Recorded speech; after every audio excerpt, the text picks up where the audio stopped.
Okay, Andy. Part 2. Did. Yes, part 2. Well, cheers. No longer tea. We moved to the world of apple juice. Yes. I'm drinking my own urine.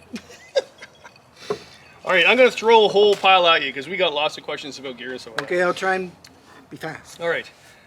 Do you take the pack or the canoe over the portage first? Assuming you're doing a single carry, but we don't do a single carry. Oh, assuming that you're not. No, wait a minute. Yes, I do. I take the canoe over first on a single carry. Because it's sticking way out the front. Jeez. No, on a multiple carry. Yeah. You know, that's a style question. Because it really doesn't matter. Some people say, oh, it's more efficient this way or that. Take the canoe first, so that way when you get at the other end, you just put your packs right in and you're all set to go. Well, it's not exactly true because you've had to take all your packs out first, you know, at the where you landed, so just to get your canoe and take it across, right? So efficiency is not really logically part of that question. So it's a style question. Sometimes it's even more like, okay, what's the easiest way to unload and then reload? Because some portage points are really dodgy, you know. Yeah, yeah. So, and the other thing is, when you put your canoe down, or when you leave it and walk away from it, you got to be thinking, is it secure? You might need to tie it up so it doesn't blow off and then go over the falls or whatever that you know, while you're walking around it. So I've heard stories of people watching their canoe go over the falls because it wasn't tied down. So, so it's kind of a style question. If you're having to bushwhack it, then I would say take a pack first, because then you're going to find the trail, or like a really rough grown in trail. You're going to find your way first where you can see better without the canoe on, and then come back and get your canoe. Yeah. We generally would go, if you and I were traveling together, we would generally do two carries over. We don't do single carry unless we're doing the meters like we did a single carry. Yeah. But we'll bring our packs with axes and saws if we don't know the portage or know it's going to be clogged. Clear it and then come back for the canoe, because you don't want to be bang, bang, bang, bang, like trying to steer like a skidder driver. Jeez. All right. Oh yeah. Maddie asked, I am thinking about starting to carry bear spray in places like Algonquin. What are your thoughts on bear deterrence? Yeah, it's a piece of safety gear. So it's not a bad idea to bring safety gear with you, and that would include some bear deterrent. 98% of the bears that you're going to run into in the bush are going to be freaked out when they see you, and they're going to run like the dickens, and that's great. But sometimes they're not, especially if they've been habituated to come to some places because they've been finding food at that campsite, or there's cottages nearby or whatever. And so yeah, if you need it, then it's a good thing to have it if you would need it, but also be prepared to rejuvenate it. In other words, it expires after a few years. 6 years, yeah. Yeah, and it's even smart to take a little class on how to use it, because there's a lot of people who don't think about the wind direction before they, let that beast go, and then suddenly they're the one that's been pepper sprayed. Yeah. So, so you can. I know in places where you can take classes, they have inert pepper spray that you can train on. That isn't the real live pepper spray, but at least you know how to get it unlocked and get it facing the right way. Yeah. I actually like bringing one and having it right beside me in bed because you feel vulnerable at that time, right? So I've never had to use it, but it feels better than just your pocket knife beside you, right? Now, the first time I ever saw you buy and bring bear spray was when we did the Georgian Bay coast. That's because you saw at Weisqual the kayak that had been torn apart by a bear so he can get the food out of the kayak because they were storing the food in the kayak. And then you went into the store and came back out with bear spray. Well, yeah, and plus, from the trips I've done on Georgian Bay coastline, I've just had higher than typical bear sightings, and maybe that's because there's less vegetation, maybe because there's more people there and more attractants. Whatever the case is, I just, like this person, I considered and decided, yeah, I'm gonna get some bear spray just in case there is a particular need to use it. Yeah, okay. Chris Miller, I understand this question will have a slight biased answer, but barrel versus pack. Oh, okay. There's a pro and a con to whatever choice you make. People generally use barrels for their food items now, although some whitewater folks put every bit of gear in barrels and do their trips that way. But the advantage of a barrel is that it's a hard shell, keeps the contents protected. It's airtight, so smells aren't getting out and attracting critters, and it's harder for critters to get in. They can still get in there. Like a bear can rip open your car door, so a bear can get into a barrel. But it's just going to be more of a deterrent against critters and keep the content safer. But, it's a barrel, it's round, it's very deep, and as such you can get weight further away from your back, and that's hard to carry. With a pack, you can often compress that weight closer to your back, and that makes it more efficient to carry. So, and you can get, sealed containers to put into packs. So there's pros and cons to both methods, and it's really comes down to your tripping preference, your style, whether you wouldn't consider a barrel for backpacking trips, but you certainly would for canoe trips, and but you can use other methods as people have for years. And I guess the only difference between years ago and more nowadays is there is higher traffic areas out there, and the unfortunate part is that the people that have used that campsite before you may not be that good at keeping it clean, and that's what attracts the critters in. And so you need to be more conscious of keeping your foodstuff safe for in well-used areas. I'm more relaxed way off in the bush where there's had seen hardly any traffic before compared to a busy used site in Algonquin. Yeah, because there's places we've gone up to the far north where bear doesn't even know we're there, right? Yeah, or if they see you, they're gone in a flash. Yeah.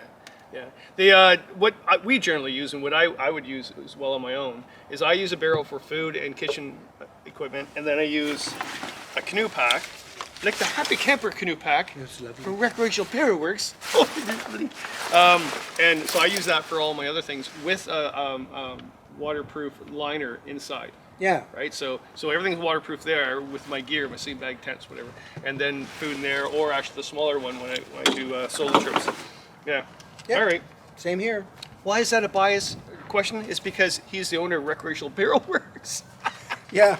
So hopefully that's given a balanced, realistic answer that isn't saying, "Oh, you have to use this, otherwise you're not doing it right." You've never been balanced. I tell you. Okay. Hey Kev, who's this from? Matt Cook. What's your thoughts on spare paddles? Do you bring a spare paddle with you? Always. Yeah, that's, you know what, this has been a controversial thing for the last year, because I made mention on social media, and there's been some YouTubers that didn't have a spare paddle with them, and I thought it was law. I thought it was law, and it's not. There's a lot of things you need to have in a canoe that's law, but I have no clue why you would not bring a spare paddle. Like, yeah, it's an extra hassle to carry across the portage, but I mean, get some bungee cords and or whatever to clip it up into your thwarts and yoke and whatnot, and off you go. I mean, it's part of being prepared for for a mishap, and so that you can deal with it. Because but Andy, mishaps don't happen to me. I'm a professional. I just need one paddle, and you know, if I lose that paddle, I can carve one out of the wilderness. If that's your approach, then obviously you've thought it through and you're prepared to take the time to carve it, and you haven't forgotten your knife. Let me see, make sure it's still rolling. All right, Kimberly, usefulness of a twig stove and alcohol stove. Can you drink the alcohol? Well, no, not this alcohol. Oh, cheers though. Right. So, I have I've been on trips with both, and you know, they both work great. Obviously, the usefulness, is that the core of the question? Yeah, because I mean, what I do is I combine the two. I bring a twig stove with the alcohol burner. Option. Yeah. So if I can't find dry twigs to burn because it's been pouring rain for 7 days, then I have the option of putting the alcohol stove in there and burning the methyl hydrate. And that's a good option. But I mean, Tim Foley, who we paddle with, he uses this extensively. He loves the transient stove, right? Yeah. You use a holy hand grenade. Like, you still have one of those gas pump things. Yeah. That's going to blow up. And oh yeah. No. And there was times where I used to bring the MSR whistle light, and it was a great stove, white gas stove, but and then you're like, if you take that one more time, Callan, well, the whisper lights are okay. It's the Dragonfly. Yeah, the other models sound like a rocket, Yeah. and that just ruins everything. Yeah, But I think the answer, the true answer I'd like to give is have a backup. Yeah. Don't put all your eggs into one basket in terms of only bringing one type of stove.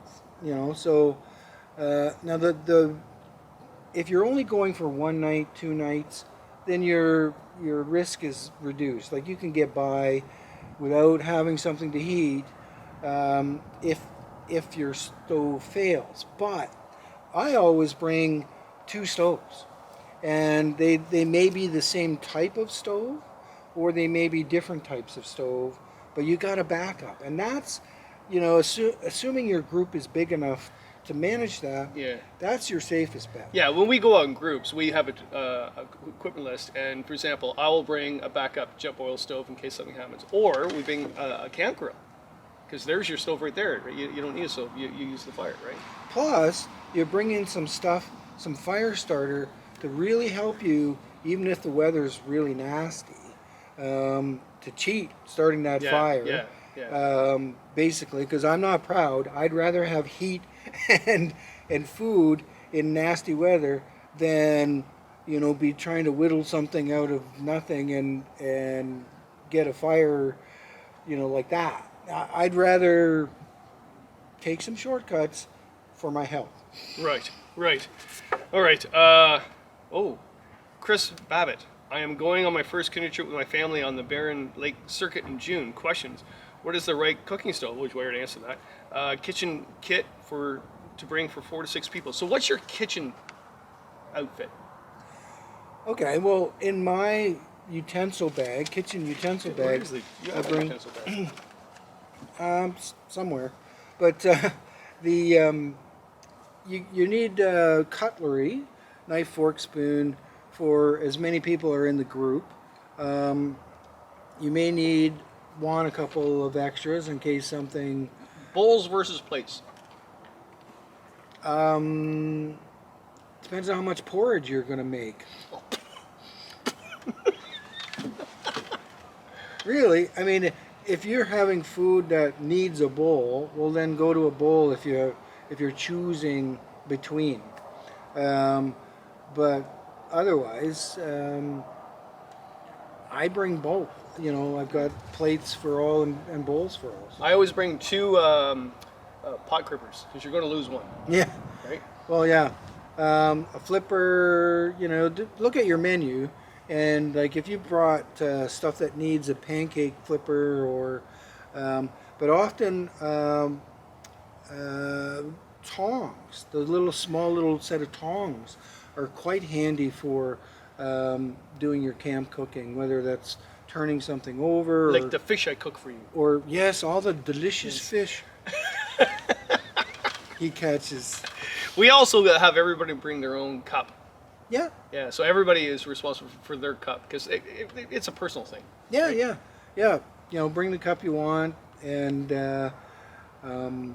so yeah, do think about your meals. Think about what you're going to have. You know, morning, lunch, dinners, and then what are the tools you're going to need to prepare and eat those. Yeah. The one thing in the kitchen set too was I always bring two spatulas because for some reason the one spatula will always break, and we bring a lot of gear. The other thing too about cleaning dishes, we bring a dish basin. Yeah. Because we always do the dishes away from the lake. Very important. But also, I don't use a scrubby. I use red pine if you can find it, but anything natural. Because if you have that scrubby and you're doing the dishes and you put it in the kitchen bag, by day 10, it's going to be rancid, like just full of bacteria. So, yeah. Oh. So this is where Mr. Callan and I differ. Because I will bring a scrubby and a washcloth, but I will boil them if they need to be cleaned themselves, or I actually bring sets along, so they only get 3, maybe 4 days tops. Well, yeah, you do that, yeah. And then I'll break out a fresh one to use. So that's true. So that way I know I can scrub. Scrubbing something with a scrubby versus, some pine cone coniferous branch. Yeah, so I make the trees scream. Yes, yeah. All the trees are with me on this one. Bent paddle or beaver tail paddle? Well, oh, I got to make sure this is running first. This is an important question. A very important question. Go ahead. I've answered this way too many times. Oh, okay. Well, I don't use bent shaft paddles. They're great for straightforward paddling. So you're not in a hurry out there? No, I'm not in a hurry. But when it comes to maneuvering your canoe, they're not as good at that than a straight shaft paddle. So, and then the shape of the blade of a straight shaft paddle, again, is a bit of a preference question. Some people like the beaver tail style. Some people like otter tail. Some people, if you're doing whitewater, then you've got a shorter, wider blade, and it might even be curved just in the blade part itself. But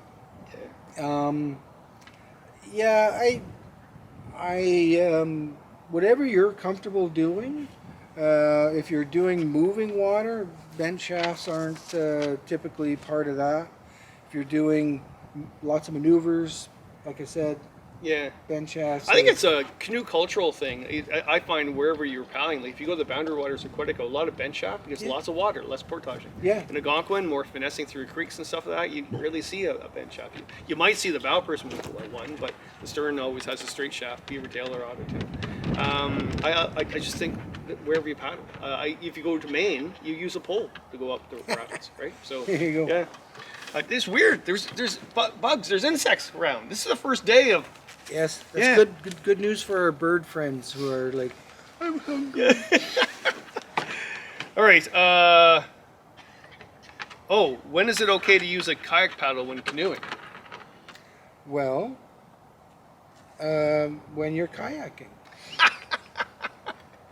I do tease a lot of people about you going solo with a double blade. I think it depends on what canoe. If it's a cruiser, low lying boat, then it's okay. If it's a prospector, you're getting wet by doing that. And if I was doing solo in the far north on the big lakes, I would bring a double blade for sure. But it's not really what we do. That's not generally what we do. And I do say as a joke, but there is something behind the joke. I always say, you and I would call a paddler that uses a double blade a paddler that doesn't know how to paddle. But I mean, I'm joking because I have nothing against people doing the double blade. They're out there anyway. I don't really care as long as they're out there, right? But why would us old timers sort of like? Yeah, again, that's a style question. I think if you're happy using a double blade during parts of your trip or all of your trip in a canoe, go for it. I've seen people doing that with rudders, to help them steer as opposed to, using strokes to steer. And so go for it. They're getting out there, and they're if they're happy doing that style of paddling, great. You know. I just love the finesse of a straight shaft blade, a beaver tail or an otter tail when I'm solo. And just the maneuverability I have with that is amazing, I think. Yeah, I mean, sure, it's my preference also, but I would not, go so far as to say someone's wrong by doing one way or the other. No, we would never do that. We can tease them. Okay, Kim Grass. Kim Gass. That was Kim Grass.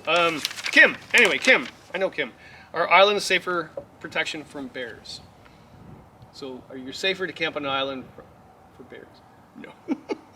You and I can tell everybody, no, you're not. Bears are very good swimmers. Yes, very much. And we've had many trips where, like, oh, look, a bear swimming over to visit us. Yeah, so, no, it's a clean campsite, and, that's your best way to not attract bears. Bears use islands as much as we do. Oh yeah. The Minas Lake trip, we were out for 3 weeks. The only bear we saw was actually on an island in Dixon Lake. Yeah. Okay, Rob Hose, Hughes Hose, Rob. We call him Rob. Yeah. Should you put the ground sheet inside or outside your tent? Oh, this is a Cliff Jegison thing. Well, wait a minute. Well, you say your bit, because I think you and I have different perspectives on this. Yeah. I always put it inside because I'm going to assume the water is going to get through the layer of the tent. So then you have a barrier when it comes in between you and your thermarest or your mat. If you put it outside, it just becomes a gathering place for the water, and then it will go through your tent anyway. Yeah, and what you're saying is true. You have to take. I always put it outside. Underneath. It helps protect the bottom of the tent from getting extra wear. But I'm very careful not to have it hanging out one side where it would collect water. I'm careful to make it sure it's well underneath the edges of the tent.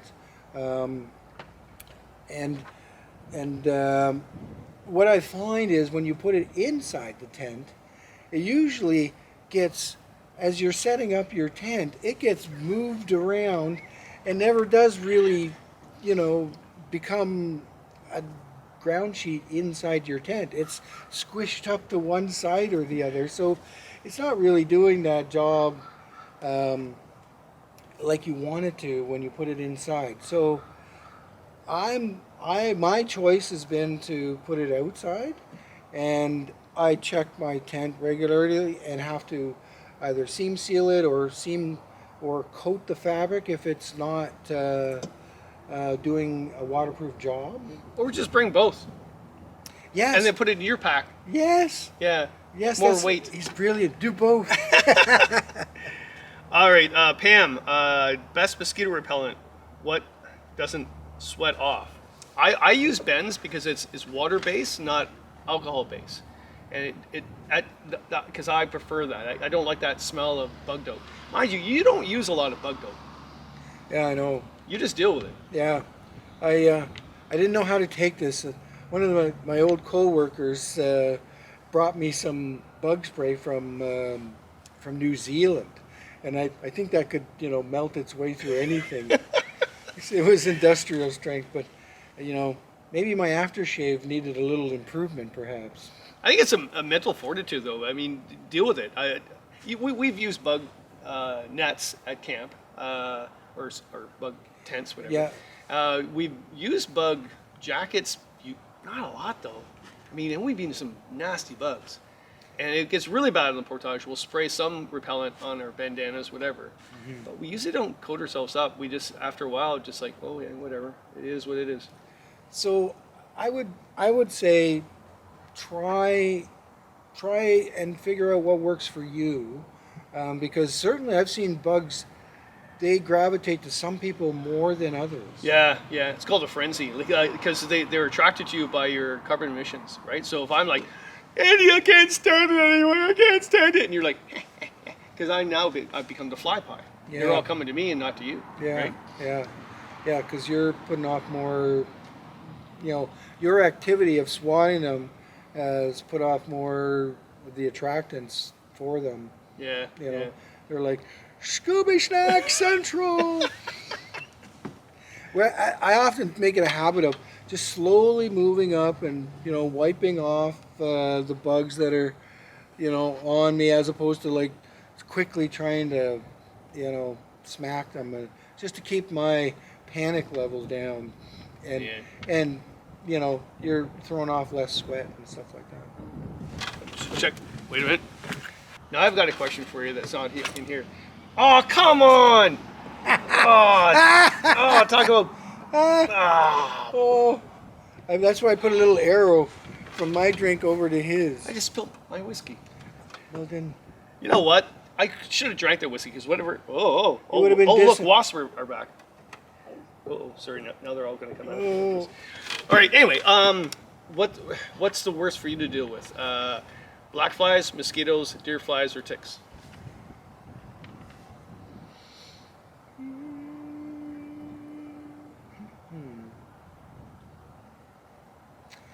I would say annoyingly, deer flies can be the most annoying, especially they're circling your head, trying to get you dizzy and fall over, But I find with black flies, if I've got a long sleeve pants, long sleeve shirt, that's most of my protection, and so they're just heading towards more your exposed stuff. Whereas mosquitoes, they're biting through a lot of your clothing. I remember on the meanest link, I couldn't believe how they were biting right through the bottom of the seat, the canoe seat, that had, like the webbing, mesh webbing on it, and then right through my pants. And I'm like, come on, this is They were terrible on the Nipissing River, worse than ever than Woodland Caribou, Wapakini, the Kopka, up by James Bay. It was crazy. So I would give the nod to mosquitoes when they are, thick and nasty. Yeah. They're the ones that can get you going. I concur. I don't like the buzzing. It drives me crazy. All right, so Ray, I'm familiar. Oh my lord. Ray says, I'm fairly new to tripping and I struggle with pack barrel packing. I almost always end up having to unpack everything and then pack it again next morning. So how do you organize what's in your pack? In the pack or the barrel? Well, he said both. So we'll do the barrel. Actually, the barrel is more important because tell them how you store your food. Okay, well, a barrel, for those who just start using a barrel, everything you're looking for is always at the bottom. Always. And that Always. means you got to pull everything out, and you've got like this yard sale around your barrel, which until you find what you want, and then you got to put it all back in, and it's worse when it's raining or whatever. And anyway, these you can get organizers for your barrel, and that bags like this that come in different colors, so you can quickly tell. Oh yeah, my breakfast stuff is in the red one, and different organizers for the inside. So think about that, and you don't have to buy the specific organizer. Oh God, Angel! Oh, Angel! Kitty. Lie down. Go lie down. Come on. Well, we had the dog circled, and it was. I gotta check and make sure we're still in the shot. Right, we're good. Okay. So you don't have to use the specific organizers that are on the market, but they help because they're sized to help you out. You can use other stuff sacks and whatnot to just help group the items that are in your barrel. It helps you get them in and out quickly and easily. Huge advantage. Like Yeah. really. I mean, in the old days before we used these, it was just colored bags we'd bring, right? Yeah. But like red is my lunch, yellow is my dinner, polka dot is my breakfast, that sort of thing. And the other little pouches, okay, well that's always where my juice is or my soups or whatever, Yeah. And so figuring out a little system like that with bags to organize the contents, get them in quick, or get them in and out quick, and find what you need. Yeah. Now with a pack, a canoe pack, again, I always put a waterproof liner inside. Yeah. Right. Then I put my my sleeping bag, my tent. I always pack my tent in 2 bags, so the outward fly is actually in a separate container because it's always wet anyway. Yeah. And then poles to the side, axe to the side, and then pack it up from there. And I put my pots and pans, and if they're not in there, up top, because you want to use. I use a tump. I know people will debate this, but I use a tump. Where's the tump? There. Yeah. Oh yeah. So I use a tump, and so all the weight is on my upper body, not sagging. There, right? It's tump, and I put it right there, and it's got to be right there. It can't be there or there. Yeah. Right. And I think that's why people don't like the tump. They don't wear it properly. So. Yeah, if it's on the top of your head, well, there's a gentle, sensitive spot on the top of your head. You don't want that.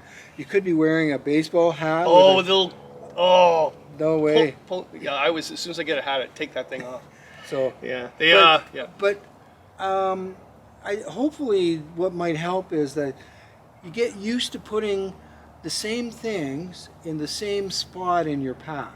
The tents maybe on the bottom, and then sleeping bags and clothes, and then the heaviest things at the top, like your pot set, and close to your back. And so that consistency will help also where the item is that you want to get to. Yeah. But the other thing is either look for a pack that has a pocket that you can keep the handy stuff. Yeah, like this on top. Yeah. This is where I keep my bug repellent, my bear spray, my toilet paper, that sort of thing. Or even on the barrel, you have a side.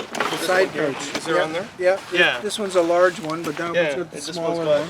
The side one there as well. Yeah. And that's where if I have a barrel, that's where I'll keep my stuff to get handy, because you don't want to go through your entire pack looking for stuff. Yeah. So that way you don't have to open your pack up. You've got quick access to the things you're going to need during the day. Yeah. Or even if you don't have a pocket, you can put a pouch on. One of the little like clip it on to one of the accessory pieces of webbing like you see. Don't hang too much. Only had half a scotch. I threw the rest of it out because of all the bug. But don't have your cup and everything dangling from it, or all these things dangling from it. When I see that, I know that person is not an experienced stripper. Yeah, you're bang on, because the likelihood is something's going to fall off. You know, if there's all sorts of things dangling and connected to your pack, something bad's going to happen, and suddenly you're going to get to camp and go, "Where's my cup?" Yeah. So, The stuff I found, I remember doing research on the canoe route guide for Algonquin. So I was out all season for like 2 years, right? And I counted 23 socks found on the portage. So basically someone has dangled socks on their pack to dry and lost them, right? Yeah. Or cups or frisbees. And Nerf balls. I don't know why we found Nerf footballs, whatever. But yeah. Oh. But yeah, I found a lot of stuff. All right, we're blabbing here. All right. Oh my lord, we're getting there. Thanks a lot. All right. Oh, Evan again. The guy that designed your Evan map case. Lefebvre. Not map case, but the logo. He did the artwork for our map case. Yeah. And he carved me a flipper. Oh, pancakes. nice. Yeah. How do you like to pack your food or kitchen supplies? Well, we've already done that. Sorry, Evan. So yeah, the food, typically organize it and put it in a barrel. The kitchen supplies, is that what he said? Yeah, so do you, like, I generally will keep my pots and pans in my pack, not the barrel. Yeah. But then halfway through the trip, I'll switch. If there's room, And yeah. then because you're carrying the barrel all the time, I'll just, I do not put my fuel inside with the food. I put it to the side or actually in my pack. Yeah. I just don't like that. And some people are asking, like, well, can you pack the whiskey next time? Because I do have this bad habit that I'll pack the whiskey and it will leak. I've used those platypus bags, and I just have them. They're too old, and they start leaking after a while. Okay, yeah. Yeah. Then the barrel's full of whiskey, and I'll have to. They're like you, too old, and you start leaking. All right. Canadian Outdoor Equipment. Hey, this is Tim. Really? Yeah. Or one of his. Oh no, it's his colleagues. Crew of pirate colleagues. It is. Meal planning, or do you suggest just inviting Tim along to be the camp chef? Yes. Yeah. If you have the option, just bring Tim. Yeah, he's a good cook. Yeah. But if that's not an option, then plan the meals. Yeah. Shirley, great Shirley, I know Shirley. In case of emergencies, what is the best thing to do to repair a damaged canoe while on a trip? Door number one, duct tape. Yeah, duct tape is your first tool for repairing a lot of things, and tent poles, all sorts of temporary repairs can be done with duct tape. So I always include duct tape, but think about also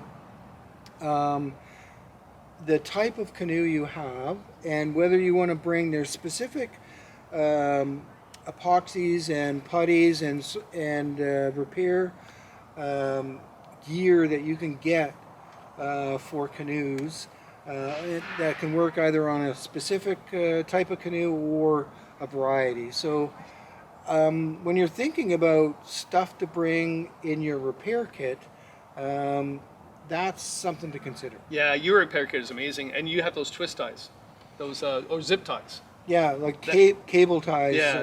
They've saved us many times. Yeah. So cable ties are a really handy item. Need those pliers? Yeah. Sometimes, if I want to minimize my repair kit, it's duct tape and cable ties. Yeah. Yeah. We'll just lose here. We're still rolling. Karen, what paddles do you recommend? Oh, we already did this. Did we? The wooden, the bench shaft. okay. Blade. Well, do you prefer the otter tail or the beaver tail? I kind of gravitate to the otter tail. You know, it's a little longer than a beaver tail usually.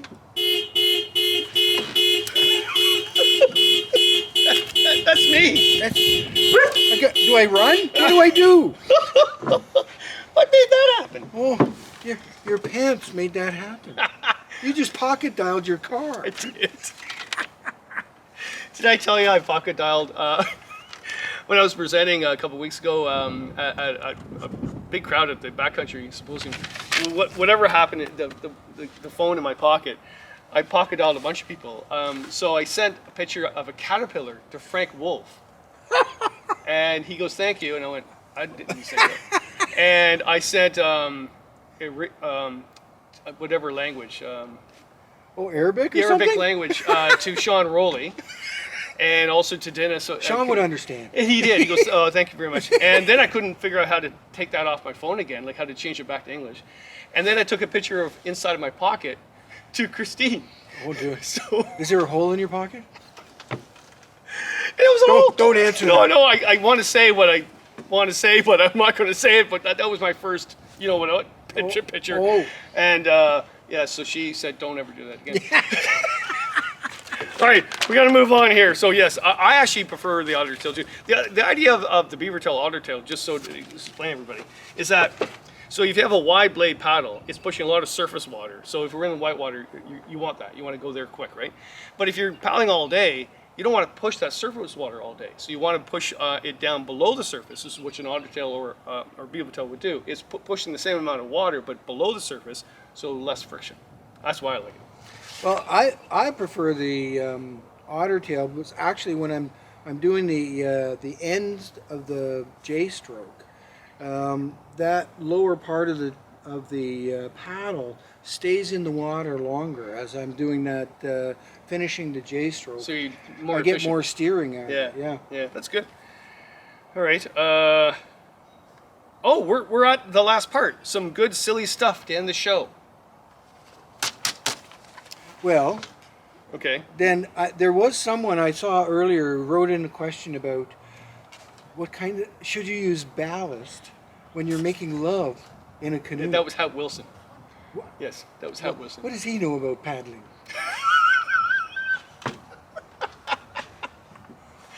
I'm looking for the lightning bolt.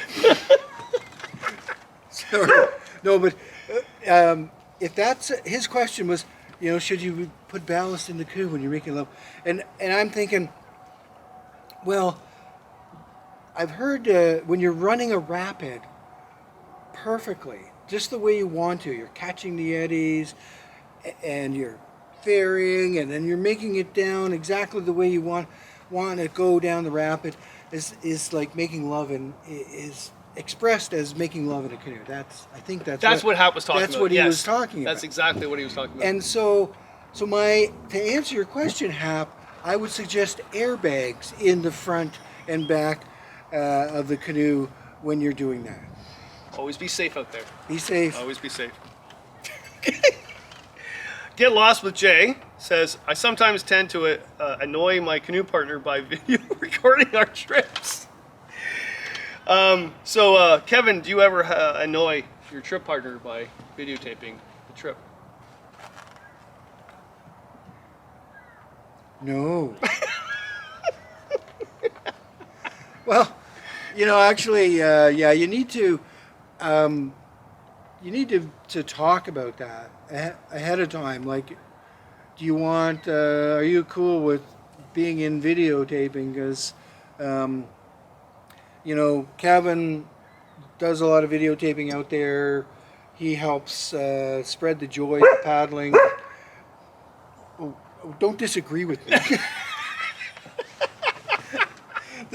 That's what he does. But if there's somebody new along on a trip, Kevin will ask, well, are you okay or not, and respect their wishes. So that should be part of the pre-discussion about what people are good with and what they're not. And the only time if there's something that should be taken care of urgently, for safety purposes, then yeah, it's time to put the camera down. And fortunately, Kevin is the kind of person who knows when that's the situation. Yeah, I got to say, I won't get the shot if we're saving someone. I'm not going to film that. I'm Yeah. going to save the person. I'm not going to film. Yeah, yeah. I think the greatest example is when we're doing that trip in Quetico, and there was a wolf going after a raven, and Yeah. the other raven was actually banging it in the head, flying down, banging it in the head. Yeah. And we watched it on like, and of course I went, oh, I should have got that on film. And you said, well, why? I went, well, I was enjoying watching it happen. And if I got the camera out, we would never got that view. Yeah, I mean, don't be so worried that you have to film everything or catch everything, because just enjoy those moments when you're out there. Firstly, and then if you happen to be able to work it in, great. But don't make that a priority. She's almost Oh, a big wasp. you don't just. It's after love. It's not after. See. Oh, it's on. I'm just going to put my glasses on to see what he's talking about. That's where it all goes badly. No, actually, a good example too is Christine. I'll film on trips, and she has nothing to do with the canoe world, whatever. And she's like, she gets what I do, but it's the eye look. Just like I've had enough. Yeah. Right. Yeah. So. Yeah. It's okay to say no. I'm. My hair doesn't look good. Yeah. Yeah. Favorite lure for spring trout. I shouldn't tell you that, but I gotta say, it's an EGB, the one that has black and red dots in the middle with gold or silver. But you can't buy them at stores anymore. You have to go on their website to buy them. They're very expensive. Don't buy the knockoff one from Lucky Strike. They actually make a version of it that doesn't work. They're fantastic. Blue Rapella, Black Panther. No, Meps. Oh, I forget the name of that. They're good. Or I find just putting lime in the water and let the fish float up dead. I think that really works, yeah. Excellent. And dynamite? Yeah, dynamite, yeah. Lime if you run out of dynamite. My dad told me a story years ago. He went out fishing with some northern guy, and the guy threw dynamite in. Nothing happened. And an hour later, my dad went out to jig, and I guess it stirred up the water. He caught a whole bunch of walleye. All right. Oh, preference on fishing nets. I put this in here because I can show all the fishing nets I have. But generally, you and I, when we trip, we don't bring a net. You bring that white glove. Yeah, if you bring a cotton glove, you can get them at a hardware store or some fishing stores. But a cotton bricklayer's glove, I think they might be called, and they give you enough grip on a fish. Yeah. And then you can clean them up, rinse them off, and they do less damage, I think, to the fish too. Yeah, because when I catch them, because you're not catching them, I'm catching them, and you'll just scoop them up and then take the hook out. Or basically, when I'm with him, when we're fishing, we fish to eat, not for sport. So yeah, we do that just before we make camp, but we don't bring a net. Like in the springtime with Ashley, we'll bring a net because because Ash can't help himself. must land fish. There's a bit of a frenzy going on, but I don't bring those cotton nets that the lure gets caught in. I use the rubber ones. Yeah. But generally, to be quite honest, we don't bring a net. All right. So Barry, oh my lord, do you both poop in the same spot or move around? I think it comes out the same spot, generally. But again, that's not what he means. I think he's saying like, do you go one way, I go the other, or do we make a poop spot when we go to camp? Do we say that's our spot, or do we make our own? Well, typically we move most days, right? When we're on a trip. Yeah. Of course, if you're in a provincial park or a park or area that has a boom box, that's where you're going to go. Yeah. But if you're in other places that don't have that, we're typically moving every day, and so we go and find our own little spot, dig a little cat hole, cover it over. But both you and I go way back. Yeah. Way back. Yeah. Like that's my morning thing, right? The key last, because that's in the morning, boom, I gotta go. Yeah, and it's like bring back some firewood when you come back. Yeah. So. All right. Wait a minute here. Steve. But we also do something like put an obvious cross of sticks or something on the spot afterwards. So it's like, wait a minute, if somebody else comes along, they're likely not going to dig their little cat hole that's disgusting. in that same spot. Yeah.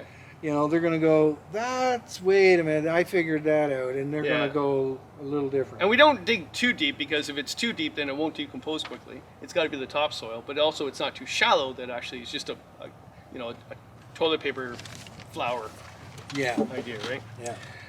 All right, last question. I think it is. All right, Steve Fox once again. Will Andy be in charge of the booze and the proper handling of said booze on the next trip? Well, I volunteer. I gotta say though, of all the trips we've done, we've never had a hangover. Well, once I remember you having a little bit of hangover on the Kupka River. That was my fault. I was mixing the strong drinks that night because it was a brutal day. But we don't overindulge. We love our scotch at night, and I think we bring scotch because it's sipping it, And I would not want to have a hangover in the morning. You imagine doing those portages in bug season and heat wave and like, no, we don't do that. Yeah. So we love taking our spirits with us, but we don't go crazy.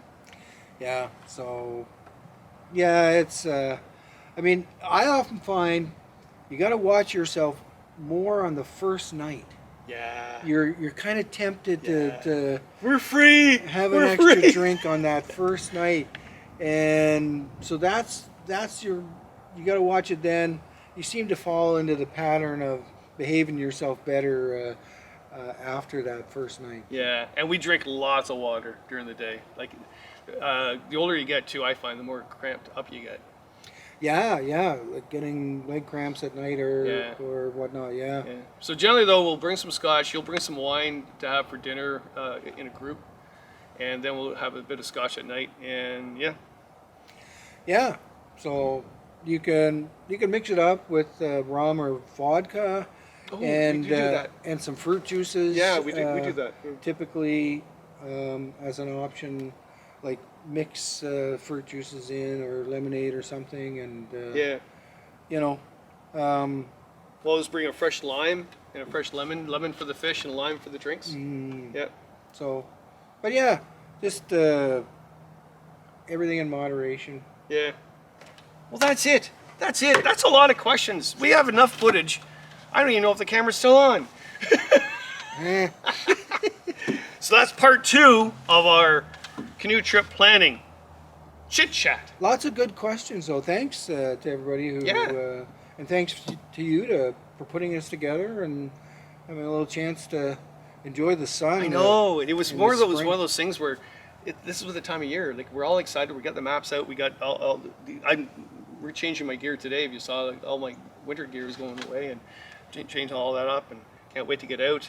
My first trip is in May, and that's a few weeks from now. I mean, the ice is just breaking, so you can see it. That's exciting. So, and it goes quick. All of a sudden, the fall happens, and we're winter camping again. Yeah, plan your trips, because if you don't plan them, they're not going to happen. It's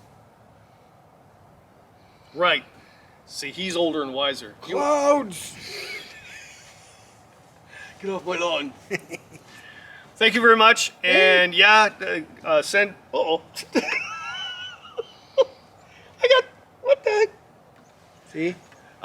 Send your comments below. If you have any more questions, we'll read the comments and try to answer them. And have a good season out there, and be safe and have fun. Because that's what you're supposed to do. You're supposed to have fun. You're not supposed to survive. You're supposed to thrive. Do you want me to sing now? Yes, go ahead.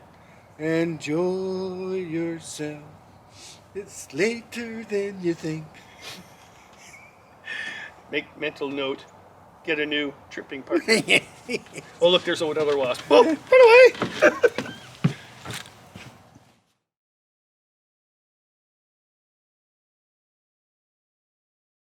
Andy, what was that? Well, you were saying we got a lot of stuff, a lot of footage. I said, that's more than Sean Rowley talks. Sorry, Sean.